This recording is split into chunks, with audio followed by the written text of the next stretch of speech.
I woke up in the body of a trashy romance novel's male lead, on the exact day his wife tricks him into signing their divorce papers. The next thing I knew, my vision exploded with countless, bright red pop-up comments. Warning, core plot point incoming. She tricks him with the divorce papers and ghosts him for a decade. He spends the next 10 years going insane trying to find her, a fate worse than death. This is the legendary scene, people. Here we go. Here we go. She dedicates herself to a top-secret government research project, and he gets the epic grovel and redemption arc that ends with him being less than dust. You love to see a toxic hero get destroyed? Buckle up. OG reader here. If this guy doesn't end up utterly miserable, I will literally live stream myself eating a shoe. This is a vow. Memories flooded my mind. I'm the possessive, unhinged male lead of this awful story. I misunderstand her. I hurt her. I break her heart into a million pieces. After she dedicates her life to science, I discover the truth and am overwhelmed with regret. I mutilate myself, destroy my own company, and have a complete mental breakdown. A redemption arc built on misery? Please. I'm not the original chump who occupied this body. Why the hell would I play the role of her pathetic lovesick simp? You want to leave? Fine by me. Don't let the door hit you on the way out. The whole world is out there, and I'd rather enjoy it alone. Isn't that a better deal? I glanced down at the divorce papers she was trying to trick me into signing, then smiled.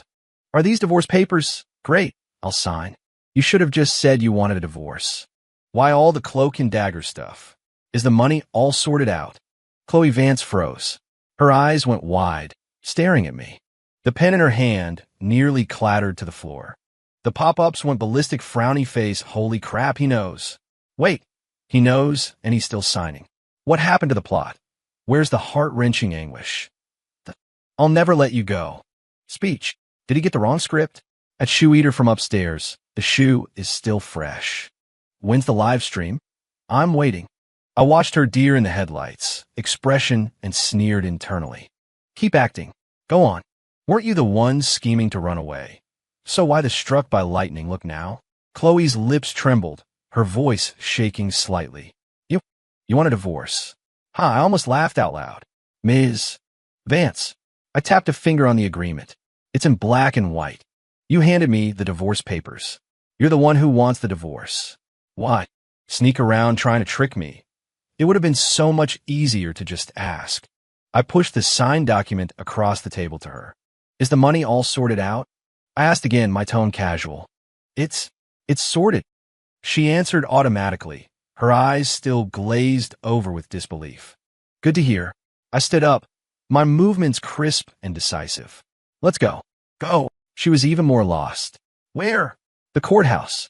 I gave her a look that said, isn't it obvious? Aren't we getting a divorce? No time like the present. It's still morning. They're open. I glanced at a non-existent clock on the wall. Let's get a move on. I'm on a tight schedule. You're on a tight schedule? Chloe repeated my words like a parrot. The complicated emotions on her face morphed into pure shock, with a hint of panic. In the original story, she held all the cards, secretly enjoying my pain. And now, her plan was in shambles, and she was panicking. The pop-ups had exploded like fireworks. Frowny face, he's on schedule. Does he have a hot date with death? The courthouse. Right now. Chloe is stunned. Haha. Her brain just short-circuited. What happened to the 10-year saga of pain and pining? Did the hero just fast-forward to the credits? At the guy who promised to eat a shoe. You there? Is this ending tragic enough for you, from the original hero's perspective? I ignored the scarlet text floating past and raised an eyebrow at Chloe, who was still frozen in place. What's wrong? Having second thoughts? My voice was laced with amusement. Don't want to go through with it anymore.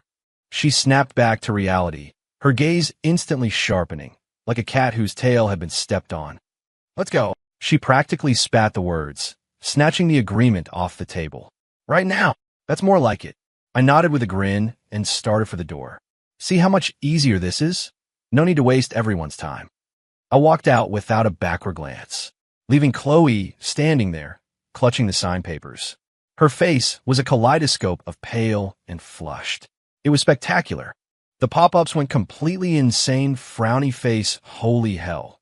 This protagonist is toxic in a whole new way. Chloe looks like she's going to be sick. El Mayo. Follow them. Follow them. I need to see the courthouse scene live. If this divorce actually goes through, what the hell happens to the original plot? Yeah, what the hell +1?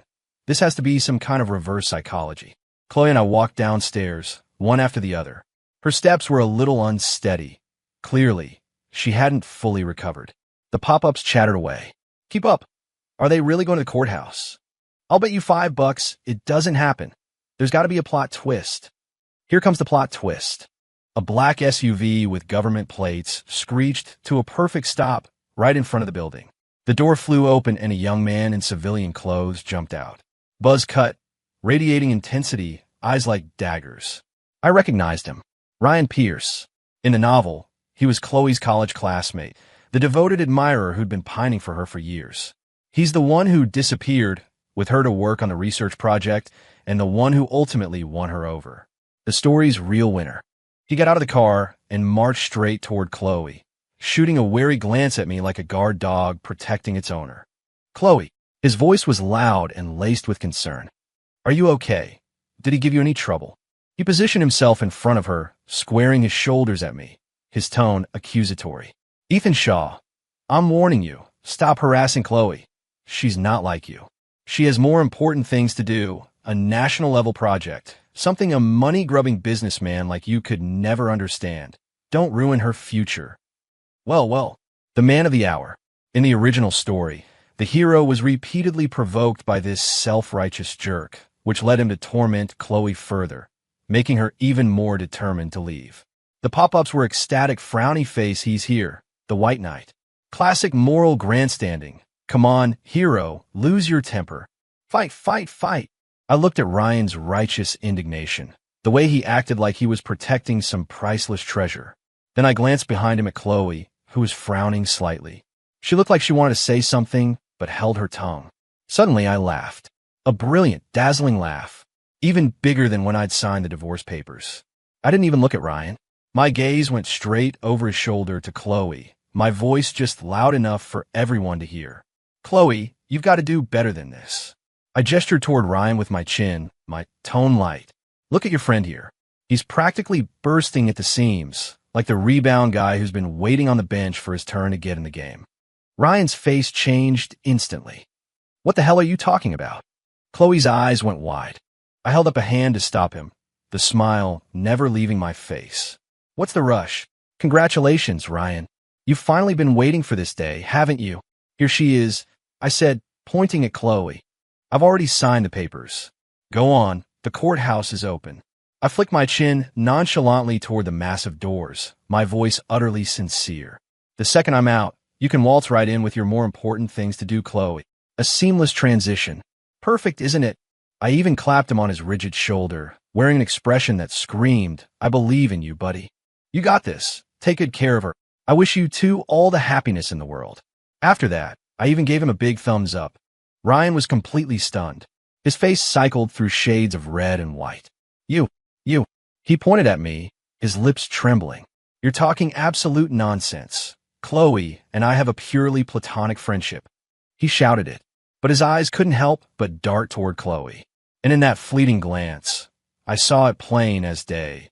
A flicker of unconcealable joy and anticipation. The pop-ups exploded. LMAO, seamless transition. Platonic friendship? Ryan, do you even believe that yourself? OMG, that look he just gave her. So busted. He's totally into her. Ethan is a legend. Calling him out like that. Ryan is panicking. I wish you two happiness. Haha, that's just brutal. Chloe looks like she wants the ground to swallow her whole. The color drained from Chloe's face. She yanked on Ryan's sleeve, her voice laced with an unprecedented mix of panic and fury. Ryan, shut up. She whipped her head back to me, her eyes a chaotic storm of anger, shock, and a sliver of humiliation I couldn't quite decipher. Ethan, stop making things up. Me? I shrugged, the picture of innocence. Am I making things up? I'm just trying to help things along, to give my blessing to you two. I paused intentionally, watching Ryan's face contort as he tried to look offended while secretly thrilled, and Chloe shaking with rage. I slowly delivered the final 3 words. Lovebirds. Ryan's face turned a deep, porcine purple. Chloe was so angry her eyes were turning red. Satisfied, I withdrew my gaze.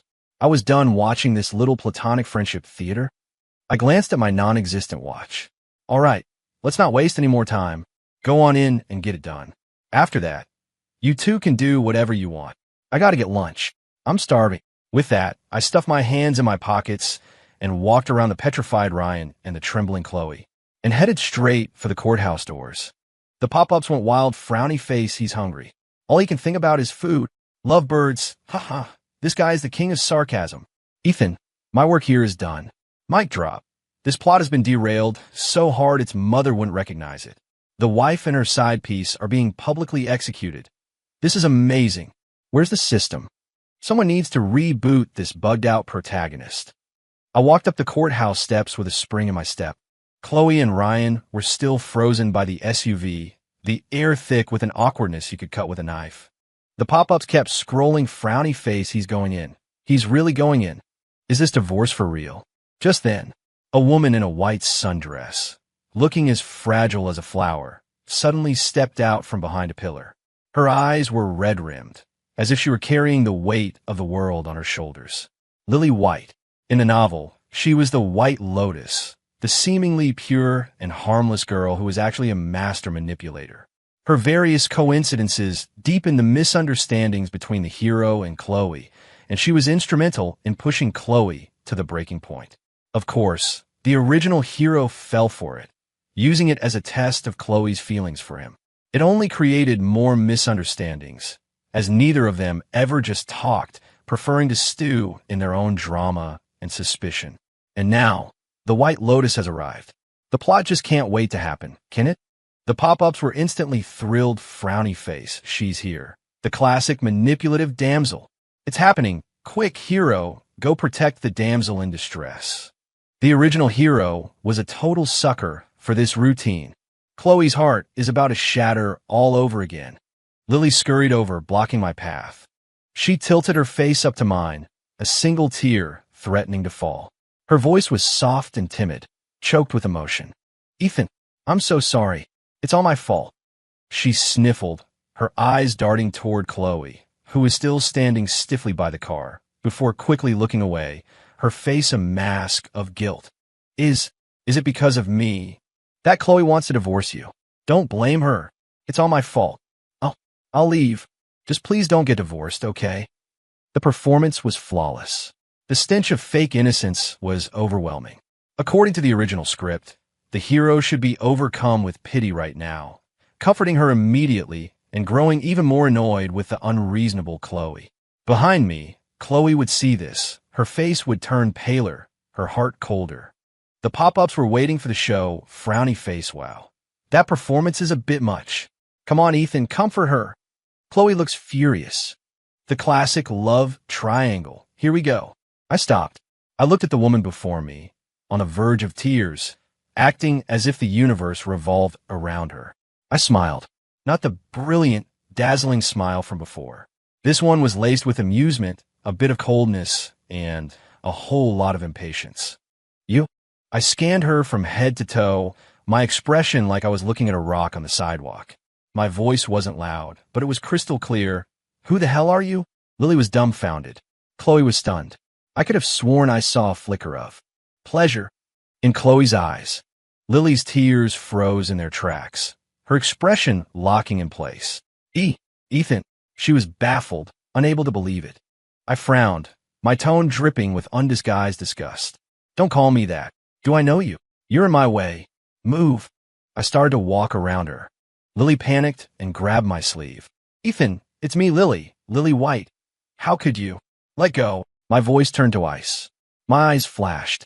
Lily flinched as if she'd been shocked and instinctively let go. I brushed off the spot on my sleeve where she'd touched me, as if trying to remove something foul. Only then did I properly look at her face, which was a canvas of shock and hurt. My tone was as flat as if I were discussing how to sort the recycling.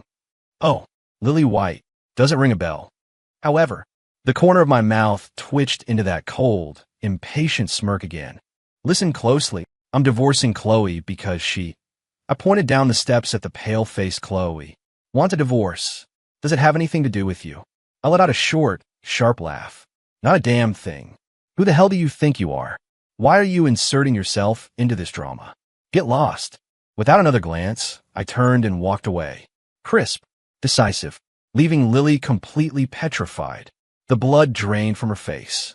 This time, the tears that fell were real. Tears of rage and fear. The pop-up's frowny face? Holy yes, what? Who is he? Where is he? What did he just say? Who the hell are you? Get lost. OMG, did the hero get possessed? The White Lotus's face just cracked. LMAO. A legendary scene. The manipulative damsel gets shut down. The hero isn't falling for it anymore. This is a plot twist I did not see coming. At the Shoe Eater, are you still there? How's your face feeling? Down by the car, Chloe was also stunned. She looked at Lily's devastated, disbelieving expression. Then she looked at my back as I walked into the courthouse without a moment's hesitation. Her expression was incredibly complex. There was shock, confusion, and a tiny, almost imperceptible flicker of doubt. Ryan was beside her, murmuring comforts. Chloe, ignore them. Ethan's lost his mind. Chloe didn't say a word. She just quietly pulled her arm away from Ryan's grasp and started walking up the steps after me. The pop-up's erupted frowny face, she's following him. Did he really just toss the White Lotus aside like a piece of trash? Can his plot get any more insane? Courthouse, let's do this. I want to see the stamp. The air conditioning in the courthouse was blasting, sending a chill through the room. Chloe and I sat across a table from each other. A clerk, face impassive, asked a few formulaic questions. You have the divorce agreement. Have both parties reviewed and consented? Yes, confirmed. We spoke at almost the same time. The clerk bent down and started filling out forms. Chloe gripped her pen, her knuckles white. She didn't sign immediately. Her eyes were on me, filled with scrutiny and a barely perceptible curiosity. After a few seconds of silence, the pop-up started scrolling frowny face. She's hesitating. Is there a chance? Come on, Ethan. Say something sweet. Sweet my ass. The man wants lunch. She suddenly spoke, her voice quiet but every word clear. Ethan, you're very different today. Are you and Lily done? She paused, as if choosing her words carefully, her expression complex. So, you regret it. Is that why you're acting like this? I almost laughed. Regret. The only thing I regret is not getting rid of this drama sooner. I looked up, saw her, I figured it out, expression, and cut her off before she could continue. Stop, Ms. Vance. I tapped the divorce papers in front of her, my tone calm. Don't invent a narrative. I signed because you wanted me to. It has nothing to do with all the other people and nonsense you're talking about. I don't give a damn about any of them. Got it. I leaned forward slightly, looking her straight in the eye, a cold smile playing on my lips. And that includes you. So, I gestured toward the papers with my chin, urging her on. Sign it. What are you waiting for? Remember, you're the one who wants this. You can have regrets. But me? I scoffed and leaned back in my chair, completely relaxed. Not a chance. Once this is signed, all the annoying people and problems in my life will be gone. I can do what I want. Clarity. Freedom. Understand. I don't give a damn about any of them, including Chloe. Annoying people and problems? Chloe is an annoyance. OUCH. That's a critical hit. A fatal blow. Is his mouth lined with poison? Chloe's expression just shattered. The color drained from Chloe's face, leaving it incredibly ugly. The hand holding the pen trembled. From rage, she took a deep breath, as if making a final decision, and scrawled her name across the page. The tip of the pen nearly tore through the paper. The clerk started stamping. The process was swift. The steel stamp came down. Thump. A quiet sound. The deal was done. Two small, dark red booklets were pushed toward us. The clerk was all business. All right, as of this moment, your marriage is officially dissolved. I reached out and decisively picked up my copy. I didn't even look at it, just shoved it into my pocket like it was a piece of junk mail. Chloe, however, stared at her divorce certificate for several long seconds. Then she looked up at me, as if she'd finally regained control, her tone carrying a deliberate, detached weight. A proclamation? Ethan, since we're divorced, there are some things I can tell you now. The place I'm going is very far away. The work I'll be doing is very important. She paused, a familiar sense of pride and mission creeping in her voice. It's a classified, national-level research project. I might be gone for a very long time. You. She seemed to be on the verge of issuing a warning or drawing a final boundary. Here it is. She's dedicating herself to the nation. Chloe's dropping the big reveal. Quick, Ethan, fall to your knees and beg for forgiveness. She's a top scientist. You have no idea what you just lost. The grovel and redemption arc starts now. If he doesn't suffer for this, I'm seriously eating that shoe. I nodded, my expression perfectly calm, almost sincere. Oh, that's nice. Doing your country proud. I have faith in you. My tone was as casual as if I were commenting on the weather. I even gave her a standard, encouraging smile. Good luck, Chloe. The rest of her words died in her throat. Her carefully constructed wall of detachment, her warnings, even her hidden sense of superiority, it all crumbled. She was completely stunned. She looked at me suspiciously. Her eyes scanned me as if I were a complex piece of machinery that had suffered a catastrophic failure. You.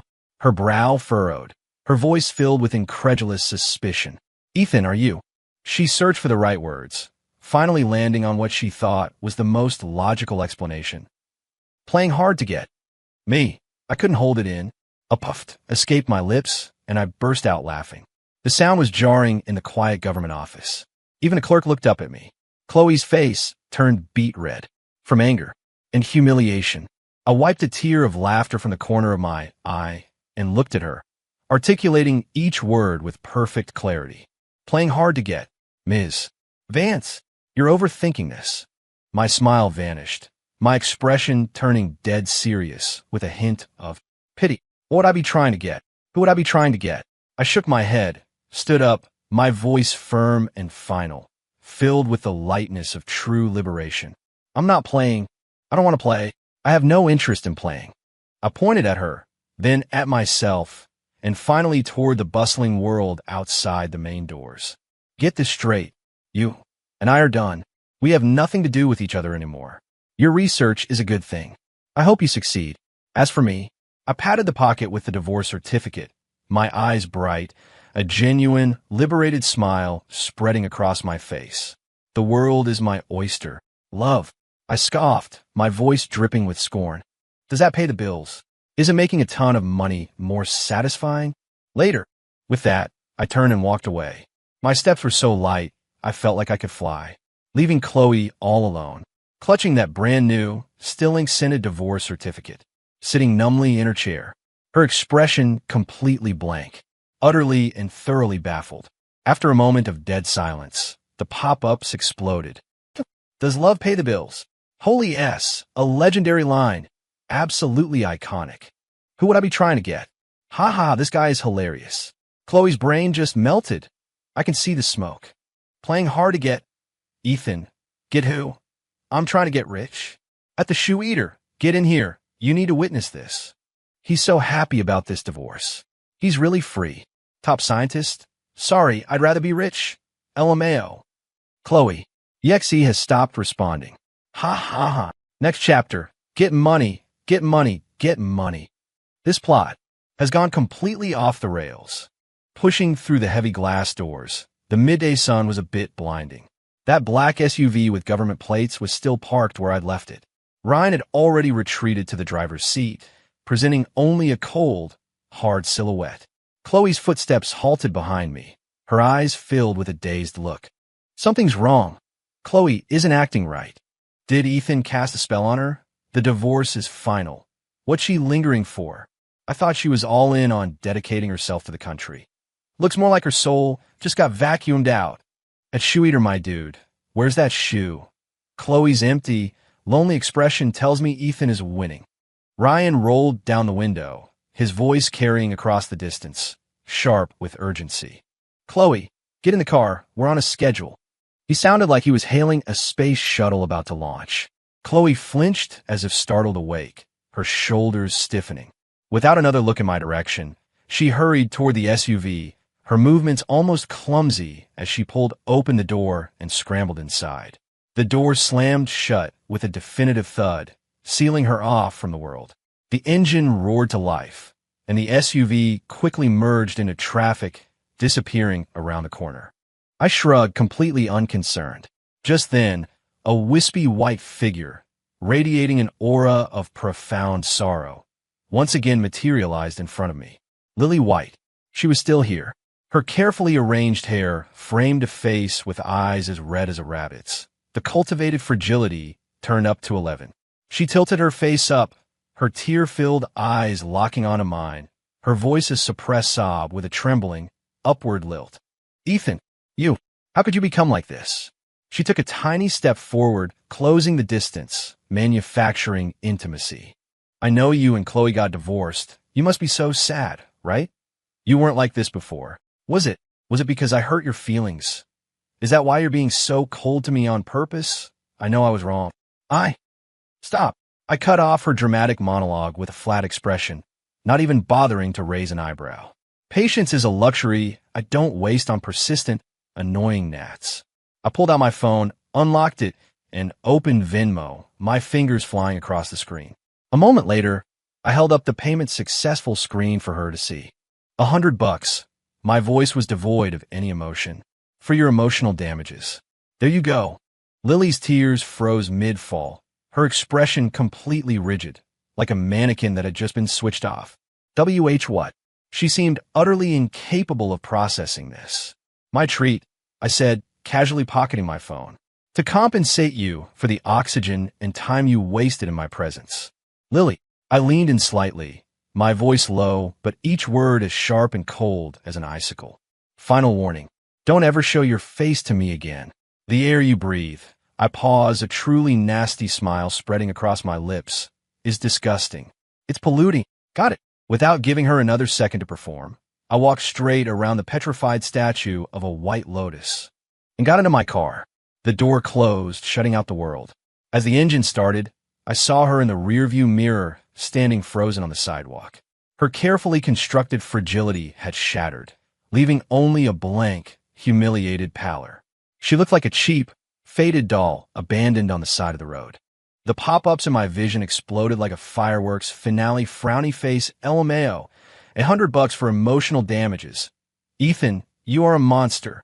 Polluting the air, ha ha. Is his mouth made of acid? The White Lotus just got vaporized. Her entire system has crashed. A precision strike, a financial, Venmo, and psychological insult, double tap. Ethan is my hero. So satisfying. I feel cleansed. That's how you deal with people like her. At Shoe Eater Dude, was this tragic enough for you, from Lily's perspective?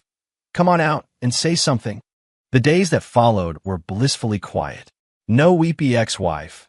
No buzzing flies. Looking at you, Lily. No soul-crushing drama. My world was finally peaceful. I threw myself into making money. Meetings, financial reports, project oversight. My efficiency was terrifying. The numbers in my bank account were growing like they were on steroids. It was glorious.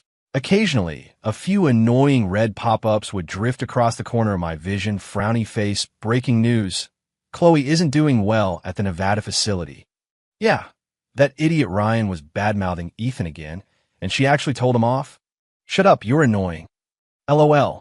Chloe's been spacing out constantly, messed up her experiment data multiple times. Her project lead is furious. Something's not right. This is very not right. In the original story, she was supposed to be hyper-focused on her research by now. I didn't even bother to look up. Not my problem. Chloe could do whatever she wanted. She was getting in the way of me watching my stock charts.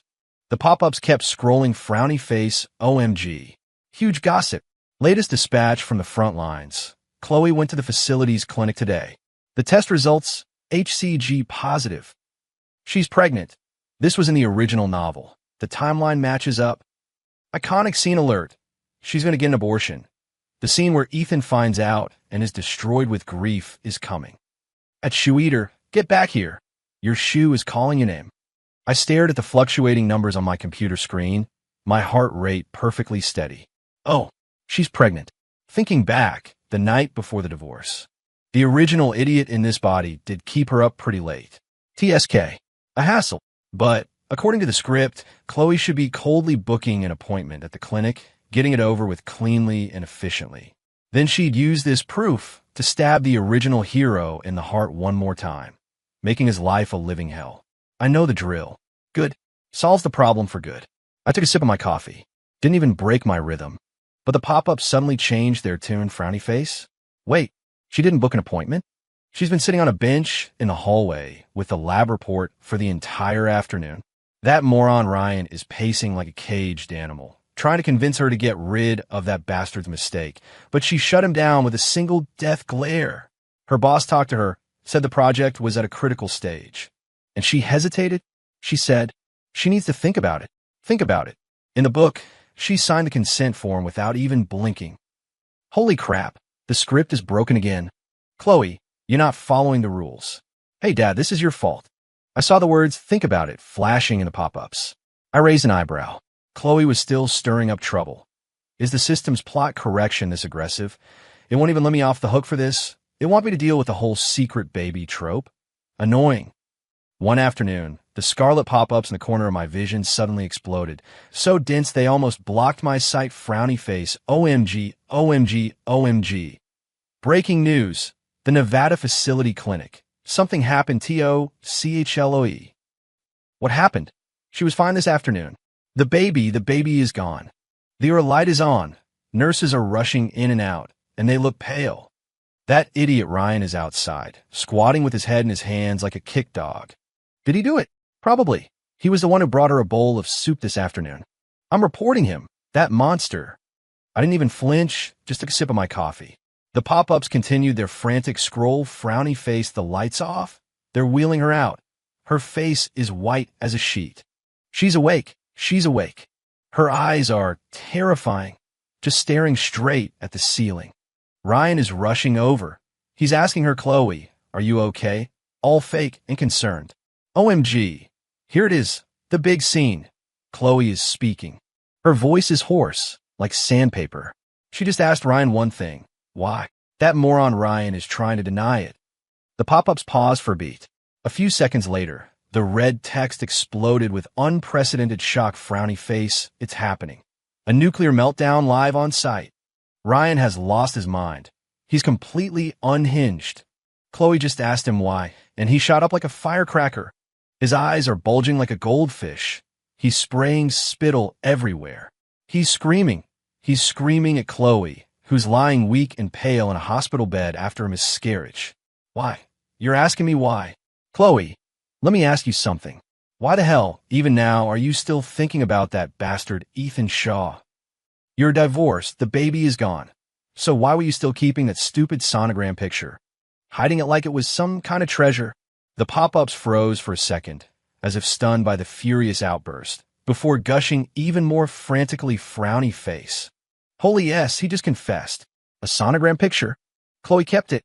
Is that the point? The point is Ryan knew she was hiding a sonogram of Ethan's baby. He was spying on her? That's terrifying. Ryan's performance was clearly not over. The red text continued to scroll at high speed. Frowny face Ryan is still screaming, completely hysterical. 10 years. I followed you around like a damn dog for 10 years. I did everything for you. And for what? Did you ever even see me? Huh? Your head is full of that bastard who hurt you the most. The one who threw you away like trash, Ethan Shaw. Why? What's so great about him? He's nothing but a greedy, heartless, piece of crap businessman. What does he have that I don't? The scarlet text was immediately flooded with comments. Frowny face, you poison someone and cause a miscarriage. You don't have a single thing he does. Disgusting. 10 years of devotion. More like 10 years of being a creepy stalker. The original hero was an idiot, but you, my friend, are a monster. Ryan's one-man show reached its climax. Frowny face, he's screaming so hard the veins in his neck are popping. That's right. I brought the soup. I put the drugs in it. I wanted to get rid of that mistake. Why? Why does he get to get you pregnant? Why does he get to be the one you can't forget? If I can't have you, he doesn't get to have a reminder of you either. And Lily White, you think she's some angel? All those years she was pretending to be your friend while stabbing you in the back, making you misunderstand Ethan, making you miserable. That was me. I was feeding her the ideas, giving her the damn knife. How else do you think all those perfect misunderstandings and frame-ups happened? The pop-ups went completely feral, frowny face. Holy crap. He confessed to everything. He even threw that venomous snake Lily under the bus. The ultimate plot twist. So the hero and Chloe were miserable for years because these two psychos were pulling the strings. The original hero was a certified moron. He was played for a complete fool. What about Chloe? What's her reaction? Cut to Chloe. The red text immediately switched perspectives. Frowny face Chloe. Chloe isn't saying a word. She's just lying on that stark, white hospital bed, completely colorless. Her eyes are locked on the ranting Ryan. They're terrifyingly red, but she hasn't shed a single tear. That look, it's as cold as ice and sharp as a poison blade. Ryan finished screaming, met her gaze, and instantly choked like a chicken being strangled. The entire room went dead silent. The silence didn't last long. The pop-ups delivered more news. Frowny face, the facility director, is here. He looks like he's about to kill someone. The security guard at the door heard Ryan's entire psycho rant, reported it directly to the top. It's over. Ryan is completely screwed. The pop-ups continued their live feed as I watched, fascinated. The director didn't waste words. His voice was low, but each syllable hit like a block of ice. Ryan Pierce, leaking classified information about national security personnel, intentionally poisoning and causing bodily harm to a key researcher, sabotaging the progress of a critical national project.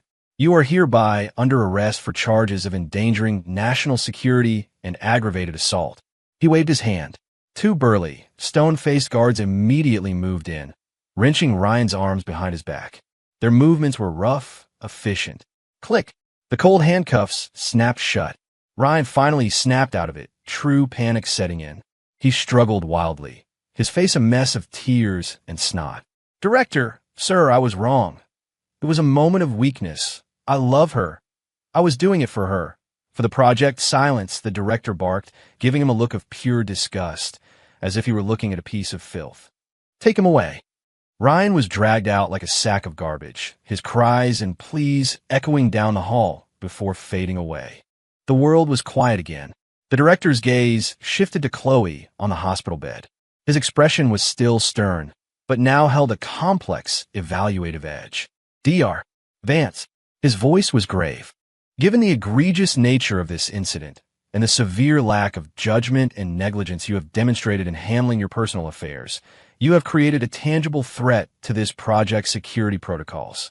This facility can no longer assume any of the potential risks associated with your presence. After careful consideration, it has been decided to suspend your participation in Project Chimera. Effective immediately, you are to leave the facility. Await further instructions regarding your final disposition. It was absolute. There was no room for appeal. Holy yes, she's been kicked out. Chloe got fired. That's harsh, but I guess it makes sense. She literally let the wolf into the hen house and almost got herself killed.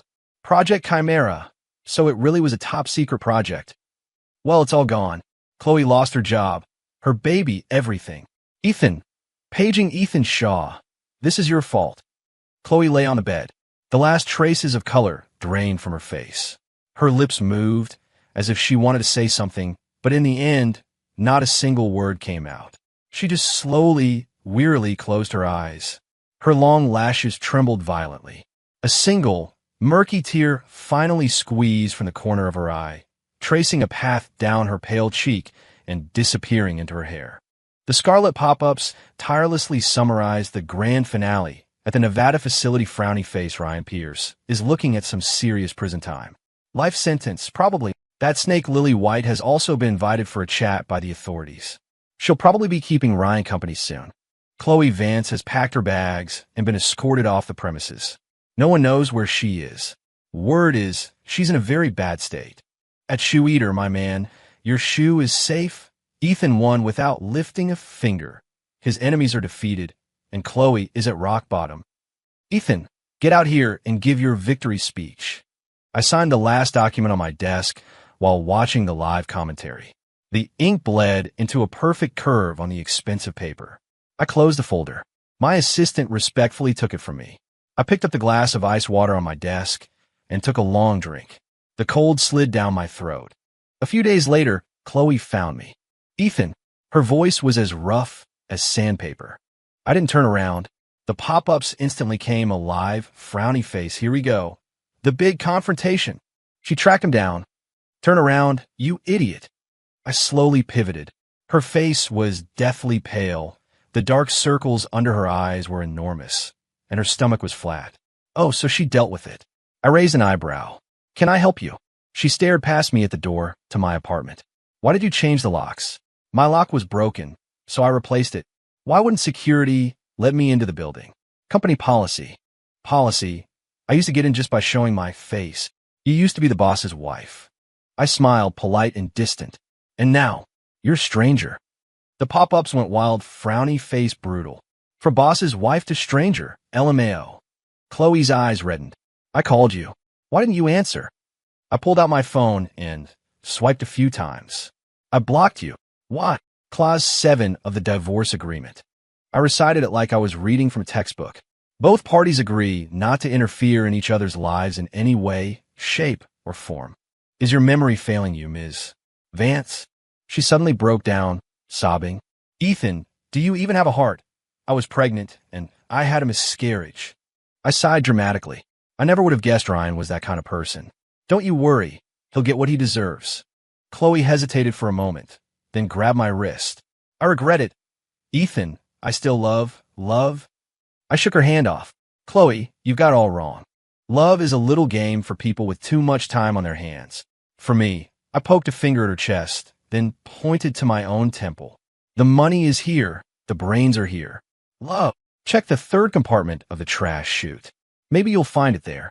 The pop-ups howled with laughter, frowny face. The third trash compartment. Ha. The official ambassador for the anti-romance movement. She suddenly lunged at me like a wild animal. You weren't like this before. You said you'd love me forever. I sidestepped neatly. She slammed into the door. I thought the door-slamming incident would be the grand finale. I was wrong. Ms. Chloe Vance had activated stalker mode. The pop-ups were loving it, frowny face, possessive ex-girlfriend alert. The villain arc is live. Ethan is in danger. Someone get this man a restraining order. First, my home security camera caught a shadowy figure lurking outside. At 3 a.m, disheveled hair, staring into the lens and whispering, I know you're in there. I called the cops immediately. By the time they arrived, she was gone. The pop-ups? LMAO. Mission failed before it even started. Next, she started engineering chance encounters outside my office building. She'd be holding a cup of cold coffee. Ethan, we need to talk. I walked past without a glance. Security. This woman is a public nuisance. The guards escorted her away. The pop-ups. A public nuisance? Ha. Is his tongue dipped in poison? Then came the flowers. Anonymous. A massive bouquet of white chrysanthemums. The card read, in memory of our dead love. I gave them to the cleaning lady. This is bad luck. Get rid of it. The janitor beamed. Thanks, boss. The pop-ups. White chrysanthemums. Chloe, you are unhinged. Cleaning lady, don't mind if I do. The absolute peak was when she somehow got my private number. She called late at night. The sound of howling wind in the background. Her voice was faint and ghostly. Ethan, I'm on a rooftop. If I jumped, would you regret it for the rest of your life? I was tracking the NASDAQ and didn't even look up. Give me the address. She paused. What? The address. I repeated calmly. I need to call the funeral home, get you a casket with good feng shui. I can get you a 20% discount. Dead silence on the other end. 3 seconds later. Ethan, you bastard. Click. She hung up. The pop-ups went completely berserk, frowny face, the rooftop. She's playing for keeps. Ethan, casket's 20% off. LMAO. Chloe's spirit has been broken. At the Shoe Eater, get in here. This is a legendary scene. I was done. Truly done. I had my lawyer send her a cease and desist letter. It included evidence of all her harassment. One more incident, and we'd see her in court. The world was quiet for 3 days. On the afternoon of the 4th day, she somehow bypassed multiple layers of security and appeared directly in my penthouse office. Her face was as white as a ghost. Her eyes were fixed on me. In her hand, she clutched the legal letter.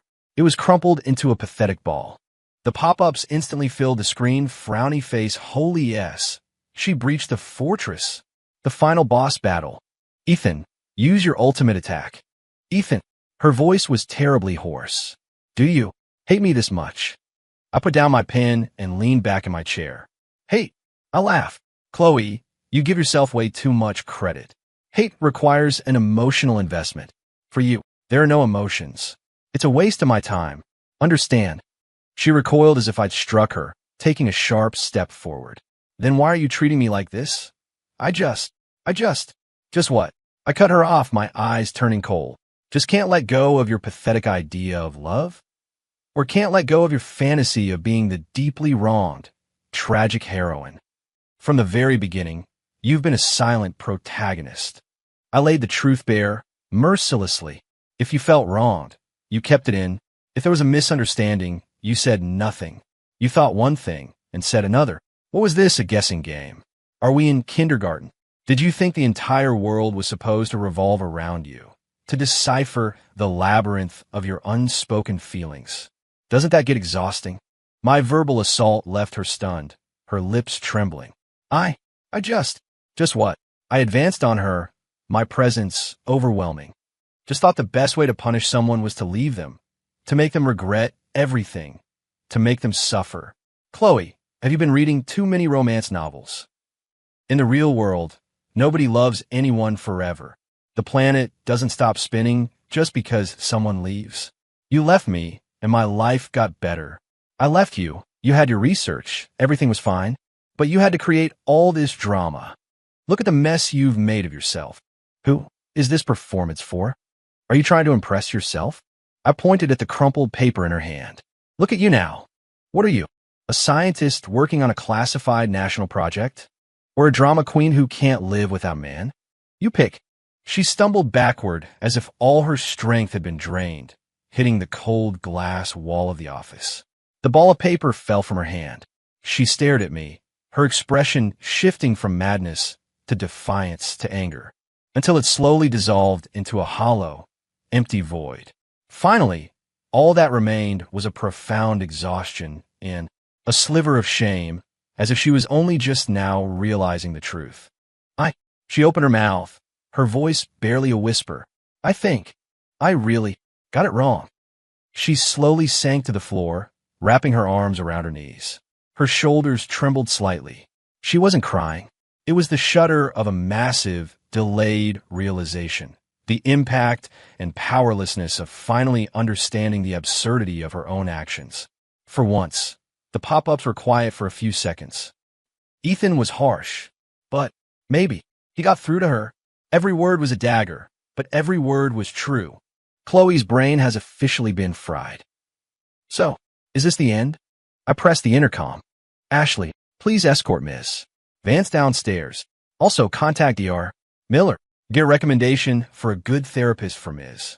Vance. Send the bill to me. This is the last time. I sat back down in my large executive chair and picked up the acquisition proposal I needed to sign. Sunlight streamed through the floor-to-ceiling windows, illuminating the document. Black and white, clear and simple. My assistant gently helped Chloe to her feet. She didn't look at me again. Her head was bowed. She looked like a child who had been lost for a long time, and who, having finally been scolded into her senses, had no idea where to go next. Slowly, she followed my assistant out. The door closed softly. My world was finally completely quiet. The last few pop-ups drifted by. He's paying for the therapist? TSK, the final act of mercy from a capitalist. All right, show's over. Back to making money. Series finale. I opened the folder. The tip of my pen glided across the paper. A soft, scratching sound. Making money. That's the only thing that's real. Love. Does that pay the bills? Heh. Written in the stars. Forget it. I'll make money. You get help. Seems fair. The end.